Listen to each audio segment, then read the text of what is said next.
اچھی موت کی 7 نشانیاں۔ بسم اللہ الرحمن الرحیم۔ محترم ناظرین، نبی کریم صلی اللہ علیہ وسلم نے فرمایا، لوگوں اپنی موت کو یاد کیا کرو، کیونکہ قبر ہر دن اپنے مردوں سے اعلان کرتی ہے کہ میں غربت اور تنہائی کا گھر ہوں، کیڑے مکوڑوں کا گھر ہوں، مٹی کا ڈھیر ہوں۔ موت سے بچنا ممکن ہی نہیں، اور کوئی بھی تدابیر موت سے چھٹکارا پانے کے لیے کارگر نہیں ہو سکتی۔ لہذا موت سے ڈر کر بھاگنے کے بجائے اس کی تیاری کرنی چاہیے، اور وقت آنے پر موت کو گلے سے لگانا چاہیے۔ اس بات میں کوئی شک نہیں کہ موت تو ہر ایک کو آ کر ہی رہتی ہے۔ کسی کو اچانک موت آتی ہے، مثلاً کسی حادثے کے سبب یا قدرتی آفات کے سبب، جن میں زلزلے، سیلاب، آندھی طوفان اور دوسرے وبائی امراض شامل ہیں۔ تو کسی کو بیماری میں، کسی کو گھر کے بستر میں، تو کسی کو مسجد میں۔ موت سے انکار نہیں کیا جا سکتا۔ موت کسی کی ٹلتی نہیں۔ جب اس کا وقت آ جائے تو یہ کسی کو نہیں بخشتی، چاہے زمین کے اندر چھپ جائیں یا آسمان کی وسعتوں میں محفوظ ہو جائیں۔ لیکن موت جو ہے، جب اس کا وقت آ جائے تو آ کر ہی رہتی ہے۔ یہ اپنے اسباب خود پیدا کر لیتی ہے۔ اس ویڈیو میں موت کی حقیقت کے بارے میں بتائیں گے، اور ایسی چند نشانیاں بھی بیان کریں گے جن کو سائنس بھی تسلیم کرتی ہے اور مانتی ہے کہ موت آنے سے قبل یہ نشانیاں ہر ایک پر ظاہر ہوتی ہیں۔ جب یہ نشانیاں ظاہر ہوں تو سمجھ جائیں کہ موت کا وقت قریب ہے۔ محترم ناظرین، خالق کائنات نے ہر نفس جاندار کے لیے موت کا وقت اور جگہ متعین کر دی ہے، اور موت ایسی شے ہے کہ دنیا کا کوئی بھی شخص، خواہ وہ کافر ہو یا فاجر، حتیٰ کہ دوہریا ہی کیوں نہ ہو، موت کو یقینی مانتا ہے۔ اگر کوئی موت پر شک و شبہ بھی کرے تو اسے بے وقوفوں کی فہرست میں شمار کیا جاتا ہے، کیونکہ بڑی بڑی طاقتیں اور مشرق سے مغرب تک قائم ساری حکومتیں موت کے سامنے عاجز و بے بس ہو جاتی ہیں۔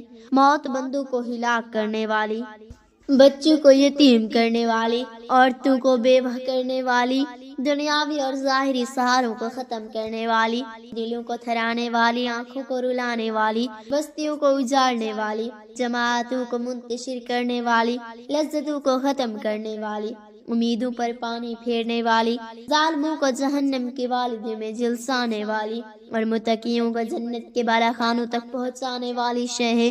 موت نہ چھوٹوں پر شفقت کرتی ہے، نہ بڑوں کی تعظیم کرتی ہے، نہ دنیاوی چوہدریوں سے ڈرتی ہے، نہ بادشاہوں سے ان کی دربار میں حاضری کی اجازت لیتی ہے۔ جب بھی حکم خداوندی ہوتا ہے تو تمام دنیاوی رکاوٹوں کو چیرتی اور پھاڑتی ہوئی مطلوب کو حاصل کر لیتی ہے۔ موت نہ نیک صالح لوگوں پر رحم کھاتی ہے اور نہ ظالموں کو بخشتی ہے۔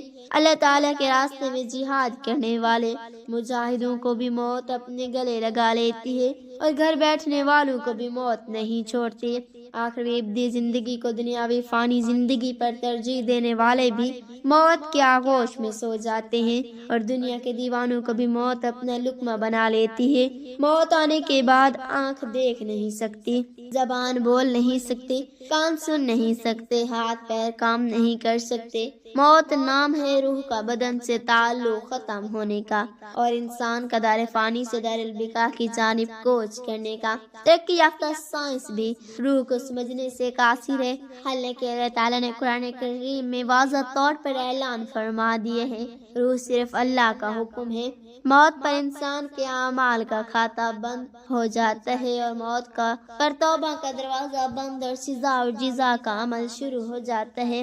حضور اکرم صلی اللہ علیہ وآلہ وسلم نے ارشاد فرمایا، اللہ تعالیٰ بندی کی توبہ قبول کرتا ہے یہاں تک کہ اس کا آخری وقت آ جائے۔ ہر روز، ہر گھنٹہ، بلکہ ہر لمحہ اپنی موت کے قریب تر ہوتے چلے جا رہے ہیں۔ سال، مہینے اور دن گزرنے پر ہم کہتے ہیں کہ ہماری عمر کتنی ہو گئی، لیکن حقیقت یہ ہے کہ اتنے ایام ہماری زندگی سے کم ہو گئے۔ موت ایک مصیبت بھی ہے، جیسے کہ اللہ تعالیٰ فرماتے ہیں، اور وہی تمہیں موت کی مصیبت پیش آ جائے۔ سورہ مائدہ۔ اللہ تعالیٰ نے اپنے کلام کی متعدد آیات میں موت اور اس کی حقیقت کو بیان کیے ہے۔ جن میں سے چند آیات پیش خدمت ہیں۔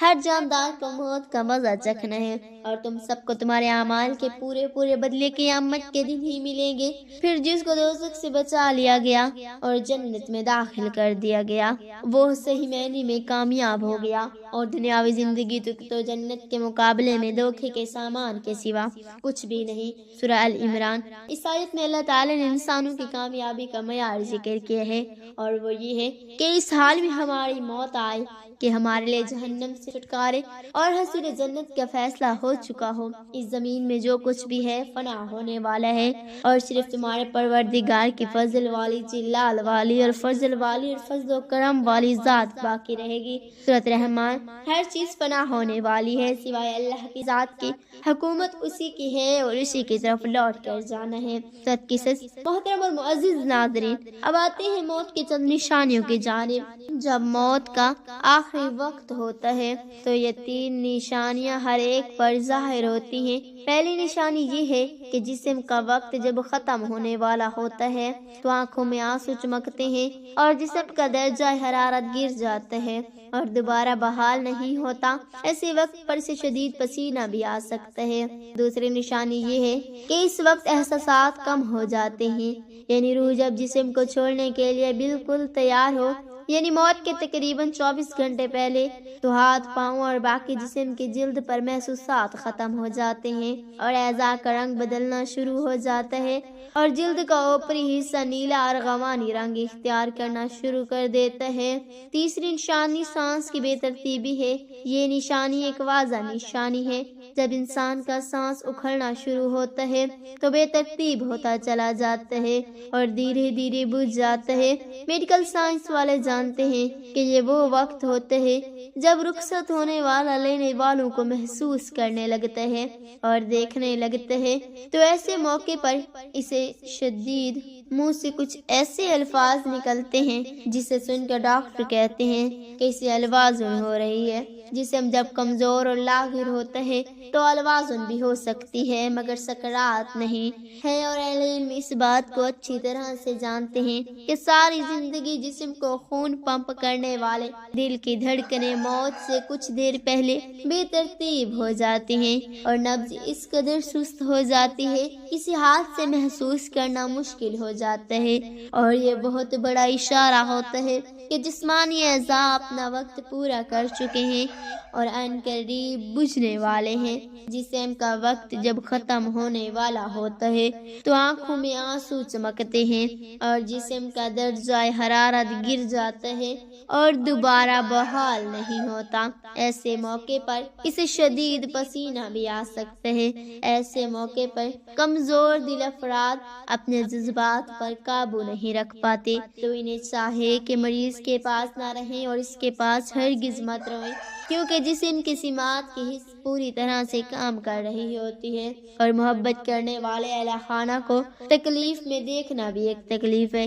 اس لیے رخصت ہونے والے جسم کی روح کو اس تکلیف میں مبتلا نہ کریں اور اپنے جذبات کو قابو میں رکھیں، اور ایسے موقع پر ختم ہونے والے جسم کو سخت ہاتھ مت لگائیں اور نرم ہاتھوں سے اس کے بالوں میں انگلیاں پھیریں اور بار بار اس کی جگہ تبدیل نہ کریں، اور جتنا ممکن ہو اس کے لیے سکون فراہم کریں تاکہ اس پر یہ عمل آسان ہو سکے۔ کچھ لوگ ایسے وقت پر مریض کو کلمہ پڑھنے پر مجبور کرتے ہیں۔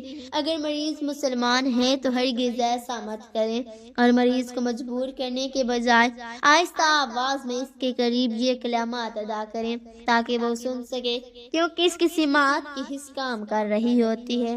اور یاد رکھیں کہ بطور مسلمان وہ یہ کلمات اپنی زندگی میں ادا کر چکا ہے، اس لیے اس موقع پر اگر وہ اپنے زبان کی کمزوری کی وجہ سے یہ کلمات ادا نہ کر سکے تو کوئی بات نہیں، اور ہرگز اسے گنہگار شمار مت کریں۔ اس کی زندگی میں سن رکھے ہوتے ہیں اور وہ بڑا ہی غفور الرحیم ہے۔ کلمہ محترم ناظرین، اچھی موت کی کچھ نشانیاں یہ ہیں۔ شہادت کا پڑھنا۔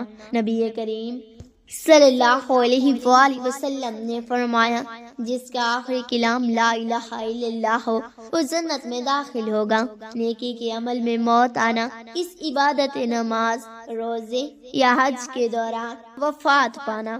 نبی کریم صلی اللہ علیہ وآلہ وسلم نے فرمایا جس کا خاتمہ نیک عمل پر ہو وہ جنت میں داخل ہوگا۔ شہادت کی موت، اللہ کے راہ میں جان دینا یا شہادت درجے کی موت، مثلا کسی وبا، ڈوبنے یا مظلومیت کے سبب پانا۔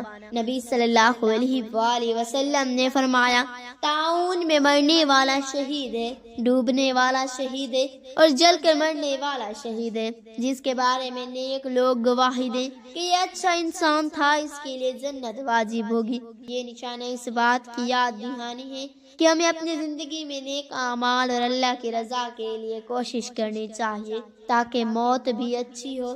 دعا ہے کہ اللہ رب العزت ہم تمام مسلمانوں کو موت سے پہلے موت کی تیاری کرنے کی توفیق عطا فرمائے، آمین ثم آمین۔ اگر آپ کو یہ ویڈیو اچھی لگے تو ویڈیو کو لائک اور شیئر ضرور کریں اور چینل کو سبسکرائب کرنا مت بھولیں کیونکہ ہر نئی معلوماتی ویڈیو آپ تک ضرور پہنچے۔ دیجیے اجازت، اللہ نگہبان۔